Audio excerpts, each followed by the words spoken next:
चतुर बीरबल की स्वर्ग यात्रा। कुछ समय पहले की बात है। अकबर का बीरबल के प्रति अथाह लगाव देख उसके कुछ दरबारियों को जलन होने लगती है, जिसके कारण अन्य दरबारी बीरबल को मारने की साजिश रचने लगते हैं। वे बादशाह अकबर के नाई को अपने साथ मिलाकर एक योजना बनाते हैं। अगली सुबह योजना के तहत नाई बादशाह अकबर के पास उसकी दाढ़ी और बाल काटने के लिए आता है। नाई जब बादशाह अकबर के बाल काट रहा होता है तो वह कहता है, महाराज, आपके पुरखों को स्वर्ग गए काफ़ी दिन हो गए। आपको बीरबल जैसे चतुर मंत्री से एक बार उनका हाल चाल पता करवाना चाहिए। राजा को नाई की बात अच्छी लगी। नाई बीरबल को स्वर्ग भेजने का उपाय भी बादशाह अकबर को बता देता है।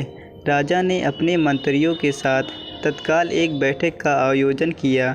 वह अपने फैसले सुनाते हुए कहता है कि कल एक चिता पर बीरबल को बैठाकर उसमें आग लगा दी जाए। उसके धुएं के साथ बीरबल हमारे पूर्वजों के पास पहुंच जाएगा। बादशाह ने बीरबल को बोला, हमारी आज्ञा के अनुसार कल तुम स्वर्ग जाने की तैयारी कर लो।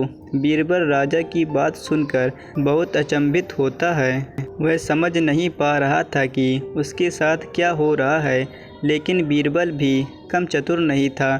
उसने रातों रात चिता के नीचे से लेकर अपने कमरे तक एक सुरंग बनवा ली, जिसके रास्ते वह आसानी से अपने कमरे में पहुंच सकता था। अगली सुबह ठीक समय के अनुसार बीरबल बहुत मायूस होकर राजा के सामने आता है। पूरी विधि विधान के साथ बीरबल को चिता पर बैठाया जाता है। उसे लकड़ियों से ढक दिया जाता है। जब चिता में आग लगाई जाती है, बीरबल तुरंत सुरंग के रास्ते अपने कमरे में निकल जाता है। वहाँ खड़े अन्य दरबारी बहुत खुश हो जाते हैं। उन्हें अब लगने लगता है कि राजा अब कोई भी सलाह हम लोगों से ही लेगा। धीरे धीरे कुछ दिन बीत गए। बीरबल ने अपना भेष बदलकर पूरे राज्य में ये पता लगा लिया कि उसको स्वर्ग भेजने की योजना किसकी थी।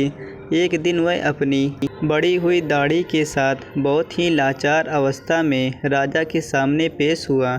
उसने कहा, महाराज, स्वर्ग में आपके पुरखे बहुत आराम से हैं, लेकिन उनके दाढ़ी बहुत बढ़ गई है, जिसके लिए नाई और उनकी देख रेख करने के लिए कुछ मंत्रियों को भी बुलाया है। बादशाह अकबर बीरबल की बातों को स्वीकारता है और झट से अपने अन्य दरबारियों को आदेश देता है, नाई और कुछ दरबारियों को स्वर्ग भेजने की तैयारी की जाए। दरबारियों तथा नाई को सदमा पहुंच चुका होता है, लेकिन वह चाह के भी मना नहीं कर सकते थे। उनके पास राजा की बातों को मानने के अलावा कोई और विकल्प नहीं था। इस प्रकार से बादशाह अकबर के दरबार में बैठे लोगों को विश्वास हो गया कि चतुर बीरबल को मूर्ख बनाना आसान नहीं है।